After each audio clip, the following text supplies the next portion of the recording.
ध्रुव सगलाने जप्यो हरि नाम। ध्रुव सगलाने जप्यो हरि नाम। ध्रुव सगलाने जप्यो हरि नाम। ध्रुव सगलाने जप्यो हरि नाम। आयहु अचल अनुपम ठाम। आयहु अचल अनुपम ठाम। ध्रुव सगलाने जप्यो हरि नाम। ध्रुव सगलाने जप्यो हरि नाम। जप्यो हरि नाम। जप्यो हरि नाम। ध्रुव सगलाने जप्यो हरि नाम। ध्रुव सगलाने जप्यो हरि नाम। आयहु अचल अनुपम ठाम। पायहु अचल अनुपम ठाम। ध्रुव सगलाने जप्यो हरि नाम। ध्रुव सगलाने जप्यो हरि नाम। जप्यो हरि नाम। जप्यो हरि नाम। इस चौपाई को मैं जितना पढ़ता हूं तो मेरे अंदर एक उद्रेक सा प्रकट होता है कि सारे सिद्धांत ये बताते हैं कि परमात्मा को निष्काम भजो। अपने सारे कर्मों को, सारे कामनाओं को, सारे कर्मों के फल को उस परमात्मा में ही अर्पित कर दो। किंतु तब ध्रुव का चरित्र प्रकट हो जाता है कि देखो, सकाम भी भजोगे तो भी कोई दिक्कत नहीं है, परमात्मा मिलेगा। कल मैंने बताया था ना कि मांगना है तो परमात्मा से मांगने में कोई चोरी नहीं है, संसार से मांगने में चोरी है। पत्नी अपने पति से ना मांगे और जार पुरुष से मांगे तो वो सती नहीं। ऐसे ही संसार में हमारा जगत पिता बैठा है, उससे ना मांगे और दूसरों से मांगे तो फिर काम बनने वाला नहीं है। ध्रुव जी भगवान की भक्ति करने के लिए नहीं गए। विमाता के वचनों से, सौतेली मां के वचनों से आहत हो गए।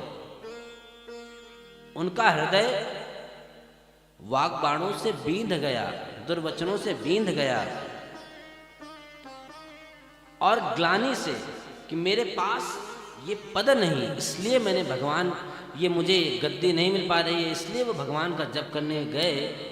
किंतु भगवान के नाम की महिमा देखो कि उनको ऐसा स्थान दिया जो ब्रह्मलोक से भी ऊपर है, ब्रह्मलोक से भी ऊंचा माना जाता है। क्यों? तुलसी अपने राम को रीज बजो के खीज। उल्टो सीधो उगी है खेत परो जो बीज। चाहे जैसे भजो, राम कहो या मरा कहो, राधा कहो या धारा कहो, कल्याण होगा, क्योंकि वो परमात्मा की करुणा है।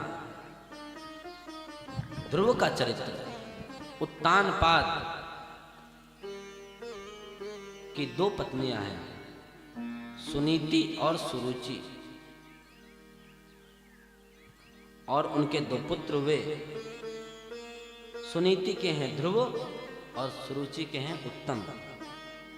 नृप उत्तान पाद सुततासु। नृप उत्तान पाद सुततासु। नृप उत्तान पाद सुततासु। नृप उत्तान पाद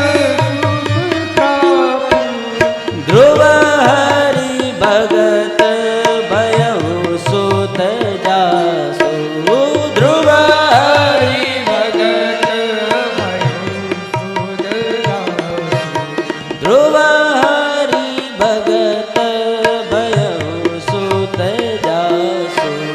ध्रुव हरि भगत भयो सुत जासु। तुलसीदास जी ने जब मनु की वंश परंपरा का वर्णन किया इस नैमिषारण्य के परिप्रेक्ष्य में, तब उत्तम का नाम नहीं लिया, ध्रुव का ही नाम लिया। नृप उत्तान पाद सुत तासु। और नृप उत्तान पाद की प्रसिद्धि क्या है कि उनका पुत्र हुआ है ध्रुव। पुत्र ऐसा हो जो पिता का नाम बढ़ाए, और पिता का नाम डुबा दे वो पुत्र नहीं है, वो समझो कि कोई काले बन के आया जो नाम डुबाने के लिए आया। एक समय घटना है, सुरुचि का पुत्र उत्तम उत्तान पाद की गोद में खेल रहा था, और उसी समय ध्रुव आ गए। और जब ध्रुव आए तो उनके मन में इच्छा हुई कि अपने पिता की गोद में बैठे, किंतु सुरुचि ने क्रोधवश उसको उस स्थान से धक्का दे दिया, नीचे गिरा, और वो कहने लगी कि इस गद्दी पर बैठने की तुम्हारी क्षमता नहीं है, तुम नहीं बैठ सकते। क्यों नहीं बैठ सकते? क्योंकि तुमने मेरी गर्भ से नहीं, तुमने सुनीति के गर्भ से जन्म लिया। यदि मेरे गर्भ से जन्म लिया होता तो तुम निश्चित ही आज बैठे होते इस पद पर। अगर तुम्हें इस पर बैठना है तो मेरे गर्भ से जन्म लो, नहीं तो भाग जाओ। कहां मैं और कहां वो अभागिन सुनीति। और जो बात कही, इस बात को मैं बहुत वरीयता देता हूं। देखो, इस बात को सब सिद्ध करेंगे। जो बात सुरुचि ने ध्रुव से कही है, तपसा राध्य पुरुषम तस्यैवानुग्रहेण मे गर्भे त्वं साध्यात्मानं यदिच्छसि निपासनम। दो बातें कही, आधी बात बिल्कुल सही, आधी बात बिल्कुल गलत। पहली बात कही, तपसा आराध्य पुरुषम तस्यैवानुग्रहेण व। आप उस परमात्मा की उपासना करो, उसका अनुग्रह, तस्यैवानुग्रहेण में, उसका अनुग्रह प्राप्त करो। दूसरी बात कही कि जब अनुग्रह हो जाएगा तो उसकी कृपा से तुम मेरे गर्भ में जन्म लोगे और तुमको ये राजगद्दी मिलेगी। देखो, कभी कभी क्रोध में कोई व्यक्ति जब आलोचना करता है तो उस आलोचना में कोई ना कोई हित की बात भी छिपी होती है। चार बातें कहेगा गलत तो एक बात आपके लिए सही होगी ही होगी। और बुद्धिमान लोग चार गलत बातों को भूल जाते हैं और जो एक अच्छी बात होती है उसको पकड़ते हैं। अच्छी बात क्या है? तपसाराध्य पुरुषम। पुरुष कौन है? परम पुरुष, परमात्मा। कल हमने बताया था ना कि संसार में पुरुष एकमात्र वो परम पुरुष है और कोई पुरुष नहीं। किंतु बालक से कटु वचन नहीं बोलने चाहिए। बालक से जब कटु वचन बोलोगे उसके हृदय में वो बातें बैठ जाती हैं। जब ध्रुव जी ने ये बात सुनी उनको बहुत क्रोध आया। और यहां पर तो मैत्रेय जी कहते हैं कि जैसे कोई सांप, उसको डंडा मारो और वो फुफकार मारता है, और जब फुफकार मारता है तो फिर दोबारा फुफकार मारने के लिए सांस भी लंबी लेता है। भाई आप बोलोगे तब जब आप सांस लोगे। तो सांप को जैसे डंडा मारा जाए और बड़ी बड़ी फुफकारें मारता है, वैसे ही वो 5 वर्ष का बालक आहत हो गया। और आहत होने का ये कारण है कि माँ ने कुछ कहा, सौतेली माँ ने। कारण ये है कि उसके पिता चुप है। पिता धर्म है ना, धर्म चुप है, इसलिए आहत और है। देखो, छोटे बालक परमात्मा के स्वरूप हैं, कभी भी उनको कोई ऐसी बात नहीं कहनी चाहिए जिससे उनको कष्ट हो। बच्चों को कष्ट यानी कि परमात्मा को कष्ट हो। सुनीति को ये बात पहले ही पता चल गई थी कि अपमान हो गया। जब ध्रुव आए रोते हुए, गहरी गहरी सांसें भरते हुए, तब सुनीति ने जो बात कही, देखो यही नीति है। नीति क्या है? मां मंगलम तात परेशु मनस्था भुंक्ते जनो यत् पर दुख दस्तता। आपके लिए जो अकल्याण की भावना भी रखता है, लेकिन आप उसके प्रति अपने मन में कोई दुर्भावना न रखो। वैसे कलयुग में बड़ा कठिन है, बहुत कठिन है, किंतु श्रीधर स्वामी कहते हैं अमंगलम अपराधम। अमंगल किसी का सोच रहे हो तो अपराध है, अपने आप उसको दंड मिल जाएगा। क्यों बाबा जी, मिल जाता है कि नहीं? जो करता है उसको दंड मिल जाता है। अपराध करने वाले का दंड, इंद्र ने जब अपराध किया उसके बाद जब इंद्र ने स्तुति की है तो कहा है पिता गुरुस्तम जगताम अधीशो गुरुत्तया काल उपात्त दंडा। अरे दंड देने का अधिकार किसे है? पिता, गुरु या परमात्मा को? और तीनों तो आप ही हो। क्या आपके अलावा भी कोई दंड देने वाला है? पिता दंड दे सकता है, गुरु दे सकता है, या परमात्मा? इसके अलावा कोई है जो दंड दे सकता है? अगर कोई निरपराध को दंड दे रहा है इसके अलावा, तो उसको दंड फिर परमात्मा देता है। निरपराध को दंड नहीं देना चाहिए। सुनीति ने कहा कि जो आपके लिए अकल्याण की भावना करे उसके लिए अकल्याण की सोच मत रखो। और सुरुचि ने जो कुछ भी कहा ठीक कहा, उसकी बात मानो, उस परमात्मा की ही उपासना करो। और मेरे तो ऐसे सौभाग्य कहाँ हैं कि तुम्हें राजगद्दी पर बैठ सको तुम, मैं तो अभागिन हूं। मेरी मंद भागनी गर्भ से पैदा हुए। अब ये बात और भी उनको चोट लगी। अपने को कहा कि मंद भागी। अब सुरुचि सुनीति की बात का समर्थन में कहती है कि जो कहा है उस परमात्मा के ही शरण में जाओ, उनका ध्यान करो। आतिष्ठ तत्तात्र विमत्त सरस्व मुक्तम समात्रापि यदव्यलीकम आराध्यादोक्षज पाद पद्म्यम यदिच्छसे ध्यासनुमत्तमो यथा।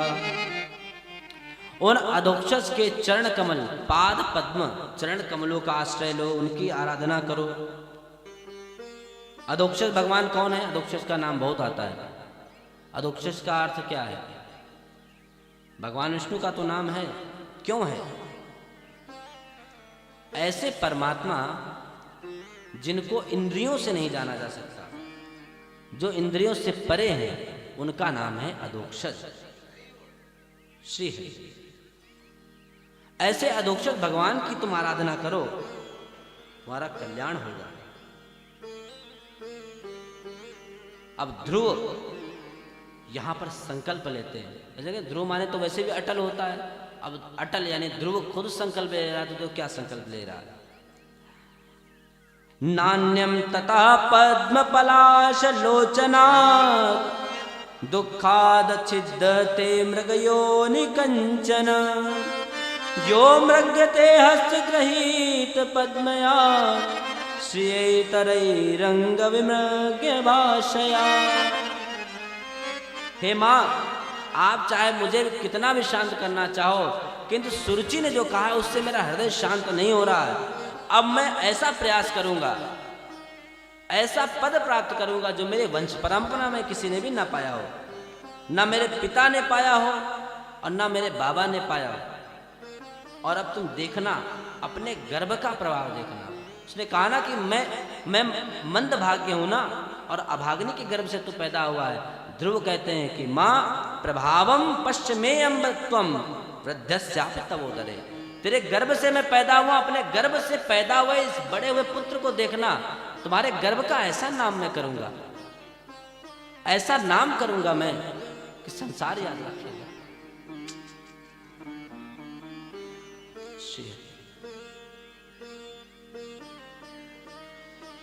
श्री मैत्रेय जी कहते हैं माता को संतोष देकर के अभी उनके चित्त का समाधान नहीं हुआ। अब वो चल पड़े जंगल की ओर, पता नहीं कैसे कल्याण होगा। और देखो, जब जब भक्त जाता है भगवान उसकी मदद के लिए साधन बनाते हैं। नारद जी ने देखा कि तो ध्रुव जा रहा है, इसका कल्याण होना चाहिए। और नारद कौन है? भगवान के मन है। और मन भगवान का कहाँ लगा रहता है? भक्तों में। मन तो ध्रुव पर लगा है, तो इसलिए नारद को तो पहुंचना ही पड़ेगा। और देखा तो बोले, प्रशंसा की, अहो तेजा क्षत्रियाणाम मानभंगम अमृतताम बालोप्ययम हृदा दत्रे यत्समातुर सद्वचः। क्षत्रियों का तेज कैसा है, तनिक भी मान भंग सह नहीं सकते। ये नन्हा सा बालक 5 वर्ष का, और अपनी मां के वचनों से ये क्रुद्ध होकर के देखो क्या करने जा रहा है। अब नारद जी बोले, बेटा तो अभी बच्चा है, खेल कूद कर। बच्चों को मां समझाती है, जैसे कह दिया तो कह दिया, तुम जाओ अपना काम करो, बच्चा फिर वही जाता है। बहुत समझाते हैं, एक बात कहते हैं कि संसार में सुखी रहना है, तो मार्ग बताया उन्होंने, क्या करना चाहिए। गुणादिकान मुदा लिप्सेद अनुक्रोशम गुणाधमा मैत्रिम समानादन्वे विच्छेदन तापरे भूयते। बताया, गुणादिकान मुदम लिप्सेद, अगर कोई आपसे अधिक गुणवान है उसको देखकर प्रसन्न हो, वाह कितना विद्वान है, वाह कितना सुंदर है, प्रशंसा करो उसकी।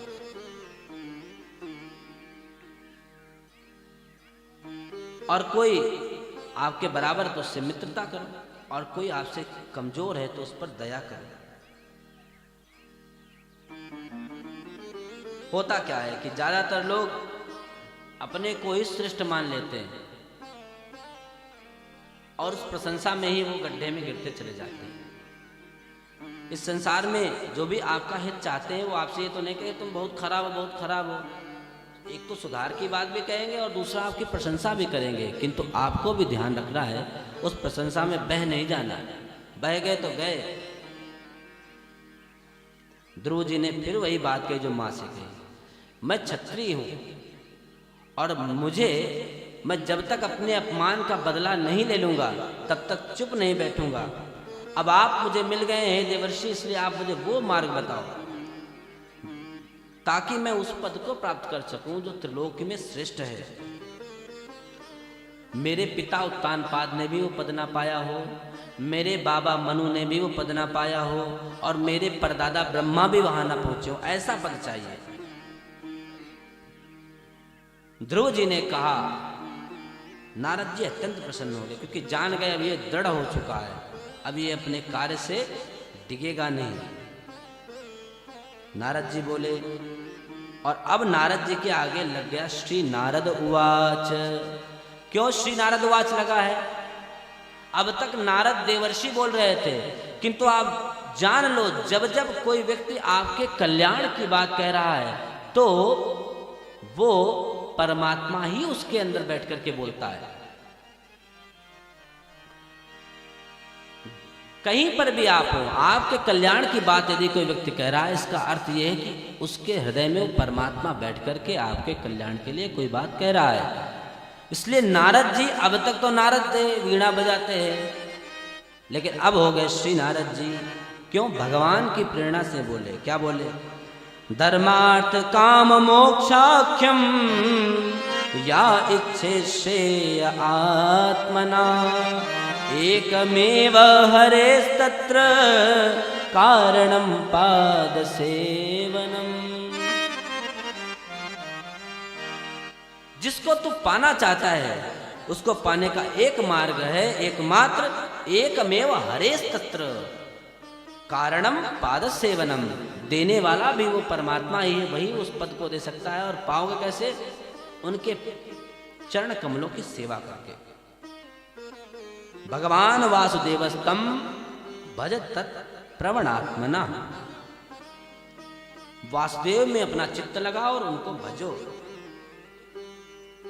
और चाहे कैसी भी कामना हो, चाहे धर्म चाहिए, चाहे अर्थ चाहिए, चाहे काम चाहिए, चाहे मोक्ष चाहे, चारों की पुरुषार्थ की पूर्ति करने वाला वो परमात्मा है।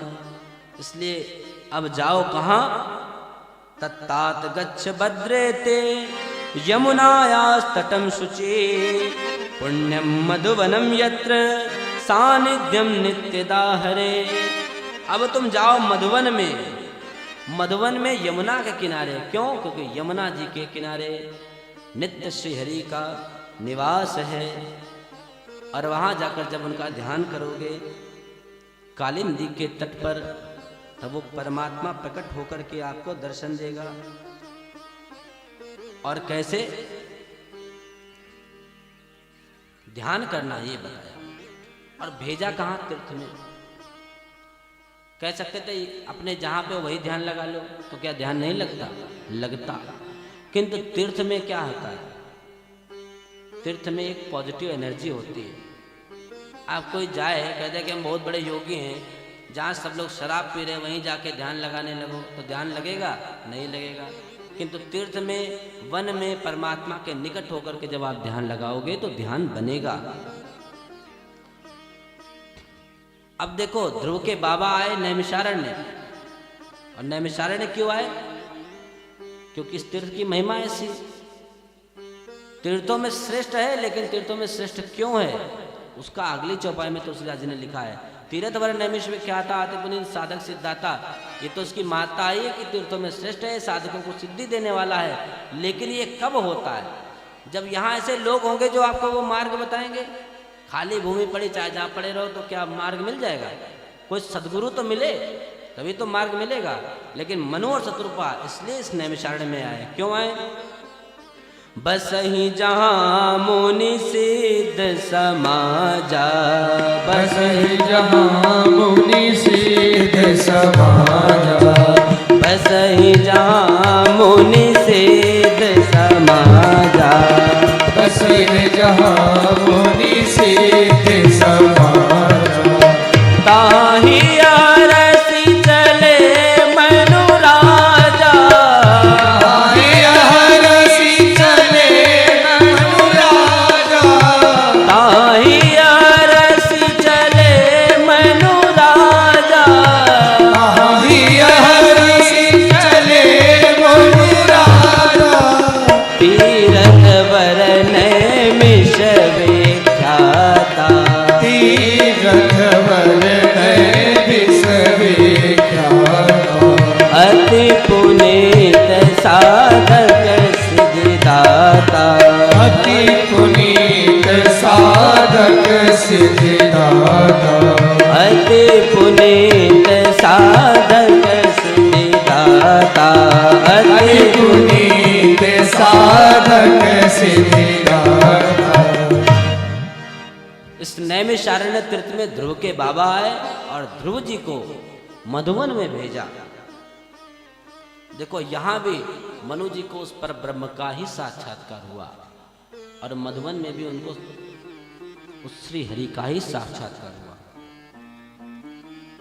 वृंदावन में 12 वन हैं, और उनमें ये वन है मधुवन। आलीरी मोहे लागे वृंदावन नीको। वृंदावन क्यों नीका है? घर घर तुलसी ठाकुर सेवा, घर घर घर तुलसी ठाकुर सेवा, घर घर तुलसी ठाकुर सेवा, घर घर तुलसी ठाकुर सेवा, ओ भोजन दूध दही को, भोजन दूध दही को, भोजन दूध दही को, भोजन दूध दही को, आलीरी मोहे लागे वृंदावन नीको, आलीरी मोहे लागे वृंदावन नीको, आलीरी मोहे लागे वृंदावन नीको, आलीरी मोहे लागे वृंदावन, निर्मल नीर बहत यमुना को, निर्मल नीर बहत यमुना हे को, बहत यमुना को, बहत यमुना, हाँ बहत यमुना को, बहत यमुना को, निर्मल नीर बहत यमुना को, निर्मल नीर बहत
कुंजन फिरत राधिका, कुंजन कुंजन फिरत राधिका, फिरत राधिका, फिरत राधिका, फिरत राधिका, फिरत राधिका, कुंजन कुंजन फिरत राधिका, कुंजन कुंजन फिरत राधिका, शब्द सुनत मुरली को,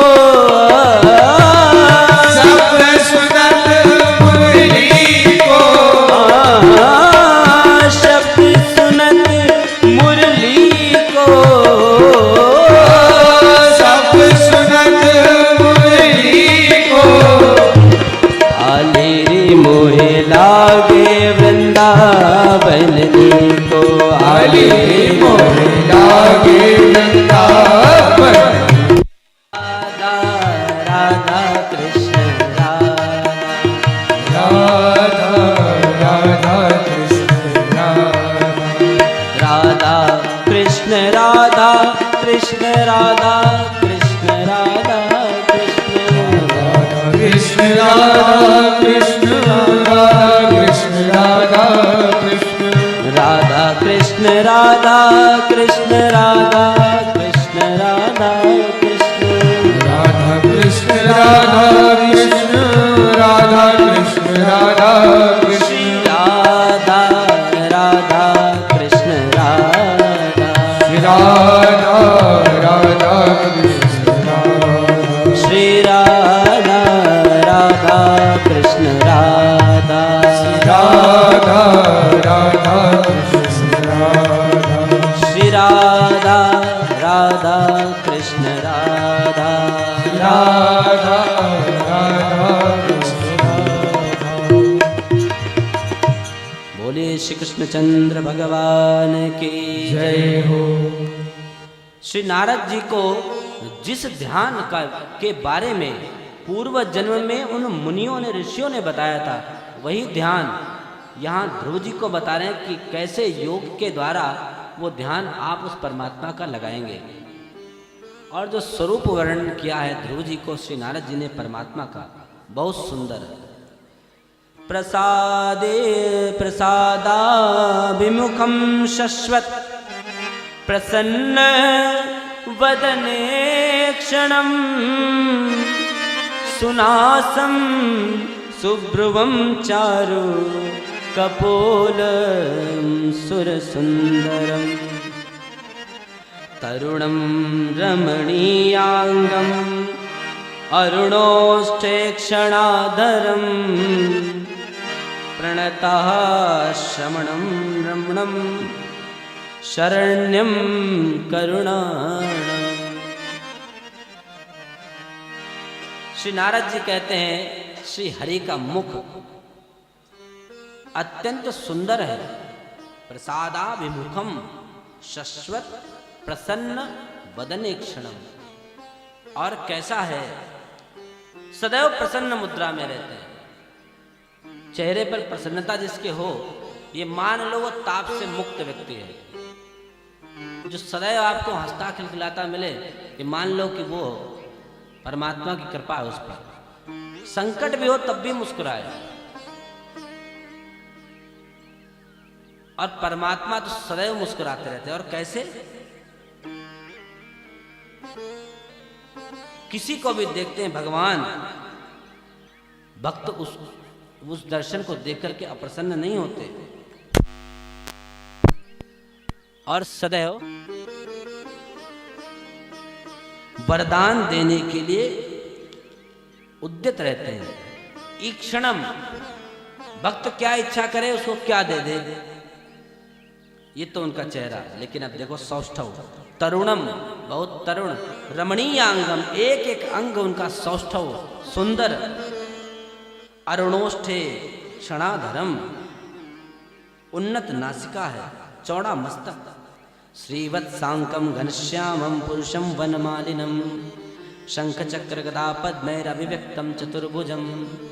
श्रीवत्स का चिन्ह है, घनश्याम उनका वर्ण है, और वनमाला धारण किए हैं, शंख चक्र गदा पद्म इन 4 भुजाओं में ये हैं, मुकुट चमक रहा है उनका, पद्भ्याम नखमणिम सेव्या विलसद्भ्याम समर्चताम। और कैसे हैं वो, जो शरण में जाए उसके लिए करुणाढ़वम है, पोत है, जो शरण में जाता है उसका वो कल्याण कर ही देते हैं। नारद जी कहते हैं इस स्वरूप का जो ध्यान करता है एकाग्र मन से उसको परमात्मा मिल ही जाता है। परमात्मा का चेहरा जब भी आप देखो तो ऐसा कि बहुत प्रसन्न है, हमको वरदान देने के लिए उद्यत है, चारों भुजाओं में शंख चक्र गदा पद्म है, खूब सुंदर उनका श्रृंगार है। इसीलिए तो कहते हैं ठाकुर जी का खूब अच्छा श्रृंगार करो, श्रृंगार करोगे जितना अच्छा उतने आपके अंदर भाव बनते जाएंगे, और जब भगवान में भाव बनेगा तो कल्याण होगा ही होगा आपका।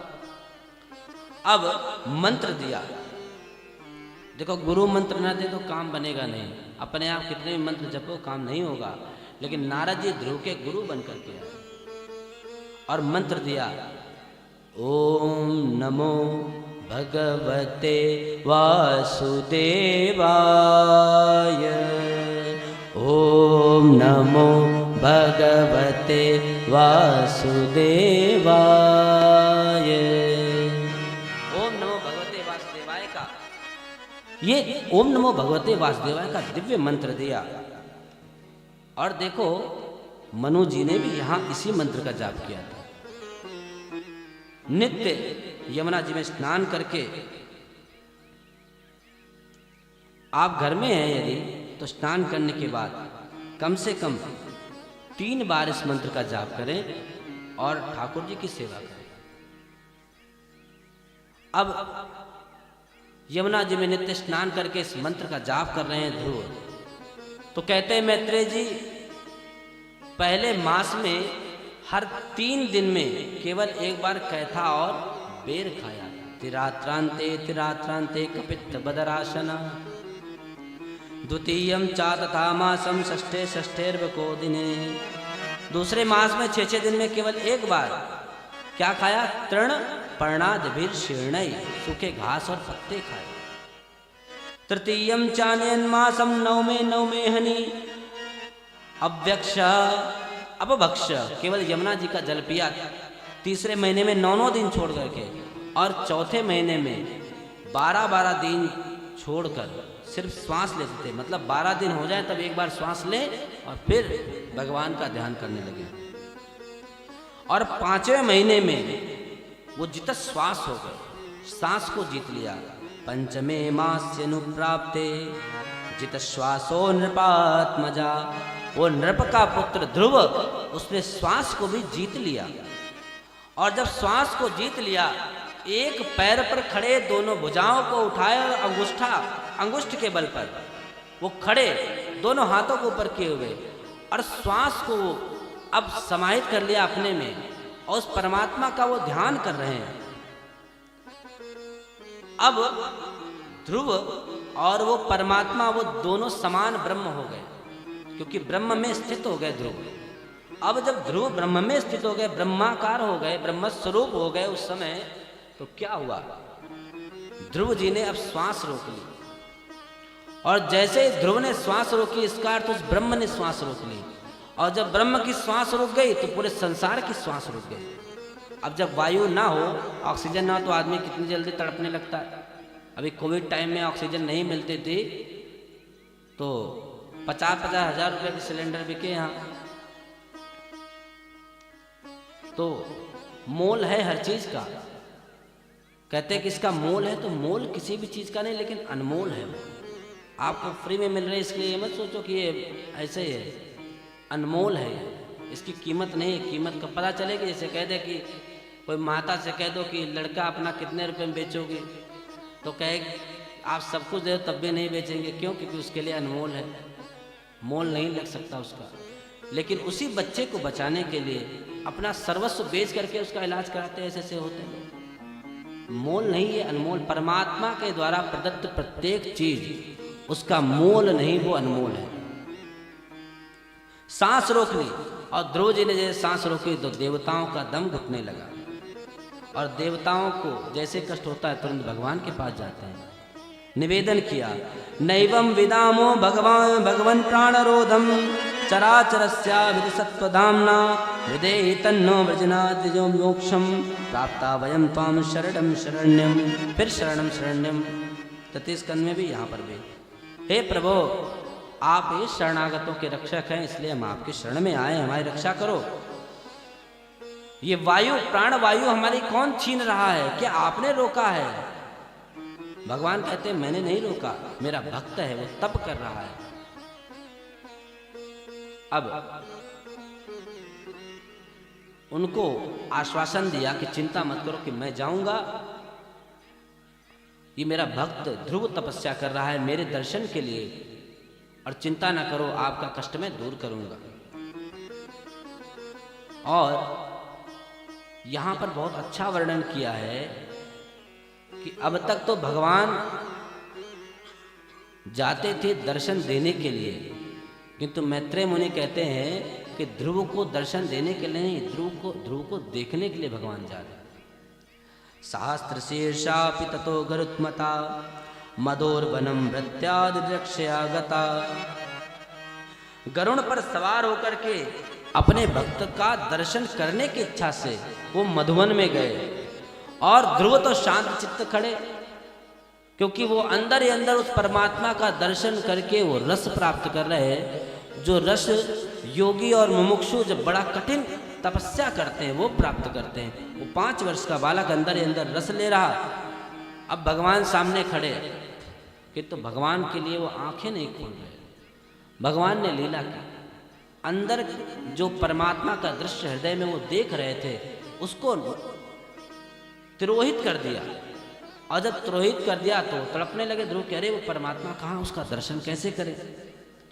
आंख खोली तो जिस परमात्मा का वो हृदय में दर्शन कर रहे थे वही परमात्मा साक्षात प्रकट हो गया।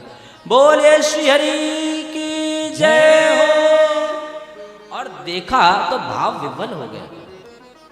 यहां तो इतना सुंदर वर्णन किया कि भगवान को देखकर ध्रुव जी सोच रहे हैं इनको गले लगा ले, इनके कपोलों का चुंबन ले, इनके हृदय से वो चिपटना चाहते हैं। किंतु वही होता ना कि आप जो चाहो वही मिल जाए, फिर आप कुछ उनसे कह नहीं पाते, कुछ मांग नहीं पाते। अब कुछ कह नहीं पा रहे, भगवान ने लीला की, अपना जो ब्रह्ममय उनका शंख है उसका स्पर्श कराया। कृतांजलि ब्रह्मयेन कंबुना पस्पर्श बालम कृपया कपोले। ध्रुव के कपोल पर अपना शंख उसको स्पर्श कराया। और देखिए ये ब्रह्मस्वरूप शंख जो है साक्षात वेद है, और वेद का स्पर्श करते ही सारे ज्ञान उनके अंदर आ गए। और एक बात आप ध्यान रखो, ये इंद्रियां हैं, ज्ञान इंद्रियां 5, आंख से देखते हैं, कानों सुनते हैं, नाक से सूंघते हैं, जीव है और त्वचा। किंतु प्रेम की अभिव्यक्ति त्वचा से ही होती है। आंखों से देखते रहो, कानों से सुनते रहो, नाक से उसका सुगंधी लेते रहो, लेकिन जो प्रेम की अभिव्यक्ति होती है वो स्पर्श से। क्योंकि आंख 2 छोटी छोटी, कान 2 छोटे छोटे, नाक के 2 छिद्र, मुख छोटा, किंतु तुषार जी ये जो स्पर्श इंद्रिय है ये पूरे शरीर में फैली। कहीं भी आपको कोई छू ले, आपका प्रियतम, आपका प्रिय, आपको तुरंत पता चल जाएगा किसने छुआ है। एक हमने देखा था वीडियो, छोटा सा क्लिप थी कि 4 महिलाएं एक ही परिवार की बैठी थी घूंघट ओढ़े, और उसका छोटा सा नवजात शिशु था सबकी गोद में जा रहा है, और वो रोना चुप नहीं कर रहा। और जैसे ही वो अपनी माँ के पास गया और जैसे उसकी माँ ने उसको स्पर्श किया, तुरंत वो चुप हो गया। स्पर्श प्रेम का सबसे प्रबल संवाहक है। इसलिए भगवान ने कहा कि नेत्रों से इसको देखूंगा, कानों से सुनूंगा, नासिका से सुगंधी लूंगा, और मुख से इसके लिए कहूंगा। इससे कल्याण नहीं होगा, इसको स्पर्श देना, क्योंकि इसके अंदर भी स्पर्श की इच्छा है। और जैसे ही स्पर्श किया सारे ज्ञान उनके अंदर प्रकट हो गए, क्योंकि वेद का स्पर्श हो गया ना। अरे वो परमात्मा वही तो जो ब्रह्मा के अंदर वेद का आधान करता है, वही परमात्मा श्री ध्रुव जी के अंदर वो ज्ञान प्रकट कर रहा है। और जब प्रकट किया तो जो स्तुति की है उसको ध्रुव स्तुति कहते हैं। मैं तो नित्य मंगलाचरण में इसको इसलिए गाता हूँ क्योंकि वो परमात्मा ही मेरे अंदर बैठ करके मुझे ऊर्जा देता है कि मैं बोल पाता हूँ। वही भाव इसका। योन्ता प्रवेश्य मम वाचमिमां प्रसूप्तां संजीवयत्यखिल शक्तिधरा स्वधाम्ना अन्याश्च हस्तचरणश्रवणत्वगादीन् प्राणान्नमो भगवते पुरुषाय तुभ्यम्। या अन्ता प्रविश्य मम इमां वाचम प्रसुप्तां, मेरे अंतःकरण में जिसने प्रविष्ट होकर के मेरी वाणी को प्रसुप्त किया, जागृत किया, ऐसे संजीवयत अखिल शक्तिधरा, ऐसे अखिल शक्ति को, जो शक्ति को धारण करने वाले, उनको प्रणाम करता हूँ। और वही अन्याच हस्त चरण श्रवणत्व गादीन, हमारे हाथों में, चरण में, श्रवण में, त्वक यानी स्पर्श में आदि जितनी भी इंद्रियां हैं, प्राणांचा, प्राणों में भी ऊर्जा देते हैं। ऐसे नमः भगवते पुरुषाय तुभ्यम्, ऐसे परमात्मा को मैं प्रणाम करता हूँ। अब कहते हैं कि वाक के देवता तो आदिदेव हैं, वाणी के देव आदिदेव हैं, हाथ के देव इंद्र हैं, तो ये परमात्मा कैसे? तो आगे कहते हैं कि दिखने में तो ये देव दिखते हैं कि इंद्र हाथ के देवता हैं, नेत्र के सूर्य हैं, जीव के कोई और हैं, ऐसे सबके देव हैं, लेकिन इन सबको बनाने वाले आप ही हैं, इनको ऊर्जा देने वाले आप ही हैं। इसलिए अग्नि अलग अलग रूपों में प्रकाशित हो रही है, चाहे कैसी भी लकड़ी लेकर के आओ, जलेगी उसमें अग्नि ही।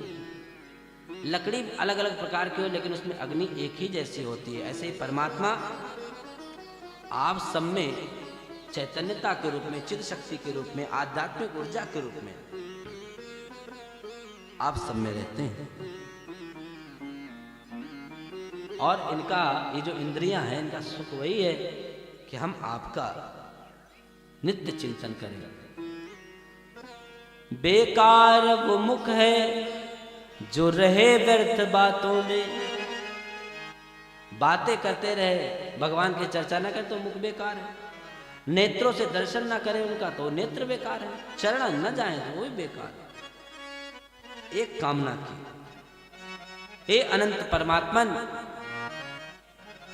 आप मुझे संतों का संग दो, क्योंकि उनके पास जाकर के मैं आपके और निकट रहूंगा, भक्ति को प्राप्त करूंगा। संत ही भक्ति को देते हैं। और हमने ये भी सुना है कि पुण्य पुंज बिन मिलहि न संता, सतसंगति संस्कृति कर अंता। सभी प्रकार के पापों का नाश करने वाली ये सत्संगति है। इसलिए आप मुझे उन संतों का संग दो। ध्रुव जी एक बात और कहते हैं कि निष्काम भाव से भजने वाले जो व्यक्ति हैं उनको परमात्मा अवश्य मिलते हैं। इस संसार में सकाम भावना वाले कतारे मंदिरों के बाहर मिल जाएंगे, सब कोई ना कोई कामना के साथ जाते हैं, किंतु निष्काम भाव से जो भजे वो श्रेष्ठ ही है। और एक चीज और भी यहां ध्यान रखनी चाहिए, ध्रुव जी ने तो सकाम कहा है, लेकिन आप जब भी भगवान को प्रार्थना करें, और हो सकता है किसी के तप बल से उसके सामने परमात्मा आ जाए, तो परमात्मा से ना मांगना, परमात्मा को ही मांगना। परमात्मा आपको सब कुछ देने में समर्थ है।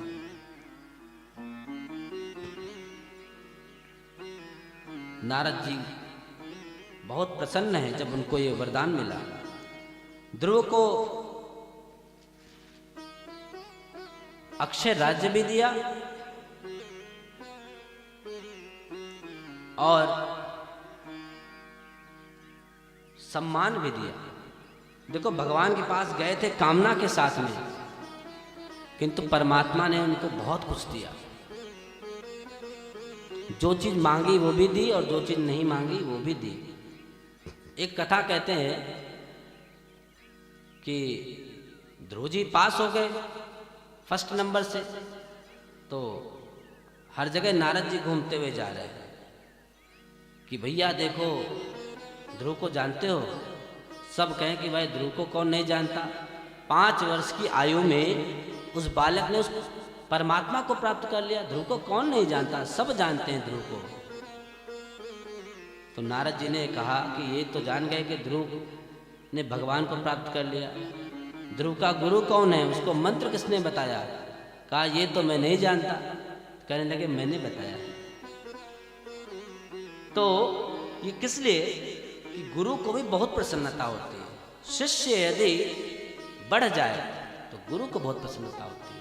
ऐसे ही आपका कोई छोटा बढ़ जाए तो उसको भी प्रसन्नता होती है और होनी भी चाहिए।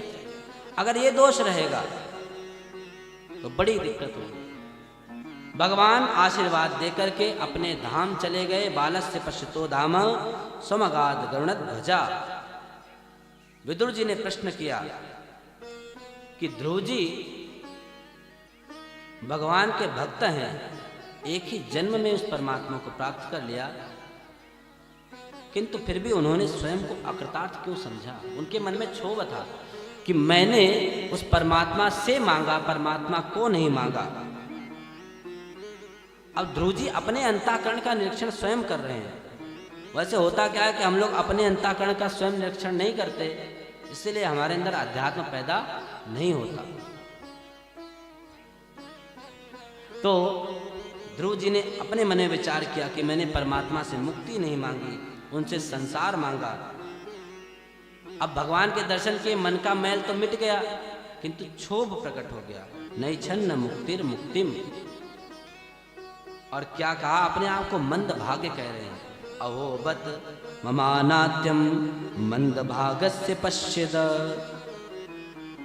अरे जिन परमात्मा को नैष्ठिक ब्रह्मचारी कठिन तप के द्वारा अनेक जन्मों में समाधि के द्वारा प्राप्त करते हैं, उनको मैंने गुरु की कृपा से 6 महीने में ही प्राप्त कर लिया। उनके पास पहुंच गया, लेकिन उनसे मैंने संसार मांगा। लगता है स्वर्ग के देवताओं ने ही मेरी बुद्धि को मलिन किया। और अब उनको बड़ा क्षोभ हुआ। अब जब गए उत्तानपाद के पास, तो उत्तानपाद द्वार पे ही स्वागत करने के लिए सुरुचि और सुनीति सब ने उनका स्वागत किया। प्रेम का एक तरीका होता है सिर को सूंघना। उत्तानपाद ने अपने पुत्र का बार बार सिर सूंघा, पिता को प्रणाम किया और दोनों माताओं को प्रणाम किया। सबसे पहले सुरुचि को प्रणाम किया, क्योंकि मार्ग बताने वाली सुरुचि ही थी। भले ही क्रोध में बताया, और यही श्रेष्ठता होती है। वो परमात्मा ऐसा है कि जब वो कृपा करता है तो सब कृपा कर देते हैं। जा पर कृपा राम की होई, ता पर कृपा करे सब कोई। सब कृपा करते हैं, वरना हर व्यक्ति दुखी रहता है। तुलसीदास जी ने बहुत सुंदर पद गाया, लिखा है कवितावली में, मुझे बहुत अच्छा लगता है। 1-2 उसके पंक्तियां मैं गाऊंगा।